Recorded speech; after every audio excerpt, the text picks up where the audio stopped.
All right, everyone, welcome to another tool review video. Today we're checking out the Milwaukee Rover. This is product number 2359-20.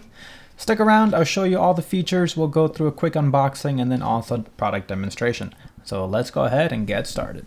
Now, as far as the unboxing goes, we just have the 4 security seals and the whole thing around. So just cut those off and the unit will open right up. Right here on the bottom, we have your instructions, nothing crazy. And then we have the unit itself.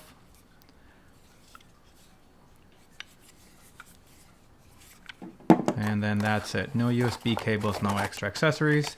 So let's go ahead and check out some of the features we have here for this guy. All right, so here we are checking out the main unit. I'll give you a quick overview of all the features. So right now we don't have the battery installed just to make it a little bit easier. On the front here, we have our power button and we have our light modes. On the side, we have our rafter hook, which snaps nicely into place at the 90 degrees with a little bit of resistance there to stop it from wobbling around. And on this side, we have our USB ports. Now, don't be like me and think that that was a cover. This one right here is actually your power button. Over here, we have your traditional USBA, and then on the other cover, we have a regular USB-C. And then we just have your Milwaukee logo on this side. Up top, we have our light. As you can see, it has quite a bit of resistance, so that's going to be nice keeping it in place. It does flop open almost a full 180 degrees. And then the head over here swivels off to the side. We have a 20-degree counterclockwise rotation and then 280 degrees clockwise for a full 300 degrees of rotation. And when you're done, you can just snap it back into place. And here is your overall overview. So let's go ahead and check out the actual light. So to get started, just throw in your Milwaukee battery. In our case, we have a 5-amp battery here. Once again, the rafter hook on the side, USB ports on the front, or I guess the back really, and on the front we have our power button. Press the power button once to turn it on and press it again to go ahead and turn it off. When you do have the unit on, the brightness button right here will cycle through 4 modes. We have high, medium, low, and ultra low, and then once again it will just recycle itself, so depending on what mode you want, you can just press that. Once again, we turn it off by pushing the power button, and that is the overview of the light. So let's go ahead and check out the USB ports. All right, so looking at the USB ports right here on the front, or I guess the back, it depends on who you're asking, we find our USB port covers. So right here we have a regular USB-A. This is for my headlamp. And then we're also going to check out my cell phone, which uses a USB-C. So it's pretty straightforward. Lift up your protective cover, plug in your unit. And like always, you can never get the USB-A on the first try. So we'll try that again. There we go. There's the USB-A. As you can see, nothing's happening if it's just plugged in. As you do have to actually turn the unit on. So once you press it on, it'll start charging. And if you notice, the little USB symbol does light up to a white color to let you know that it is on. And then same thing for the other side, just pop open your cover, plug in your USB-C, and as you saw, my phone just kicked on and that charges both devices. And as far as power output goes, we have 2.4 amps on the USB-A and 3 amps on the USB-C. The thing that I really like is that the light operates independently from the USB port, so you can turn the light on and off as needed.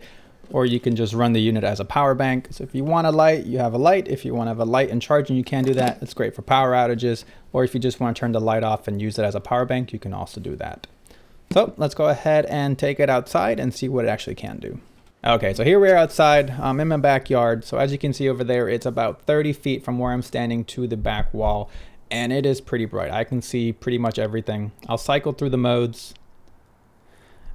And although it doesn't look like it's changing much, there is a slight variation in the light output. I think my camera is just compensating for the lack of light. So let me go ahead and hang this on a trellis, which would, be over my garden bed. However, it would demonstrate the equivalent of a work area. And if I'm being honest, it is bright as day. So with the beam focused on a smaller area, it literally looks like I am standing outside. I can see everything very clearly. So this is going to be great for anyone who's working in a small area and just needs a good amount of light output.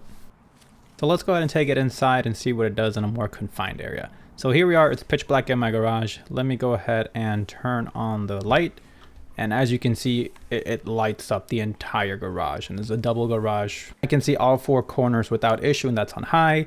On medium, it's still bright enough. Low is fine. Even on the ultra low, it is more than enough for any kind of just generic use in a room.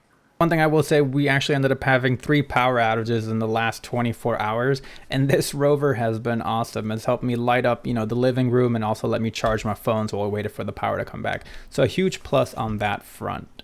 And talking about power outages, you're gonna have quite a bit of run time before your light even remotely turns off. So with the 5 amp battery, which is the one that we use for the testing here, we're looking at 12 hours on the highest, 22 on the medium, 42 hours on the low, and a whopping 110 on the ultra low. As I said before, that ultra low puts out more than enough light for any kind of working condition. So you can go a couple of days with this light if you really need it. And one last thing I forgot to mention, when it comes to transporting your light, just want to make you guys aware that you can swivel your head and place the lights face down, which protects it from any kind of damage during transportation. So just really quick, wanted to touch on that. So let's go ahead and wrap it up here. All right, so here we are wrapping it up. As I said, I love this little light, the portability, the brightness. It is an awesome light to have in your toolbox. I'm very happy with what Milwaukee did with this.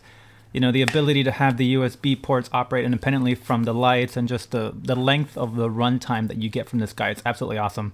As always, if you like the content, make sure you like and subscribe. Any questions, drop them down below.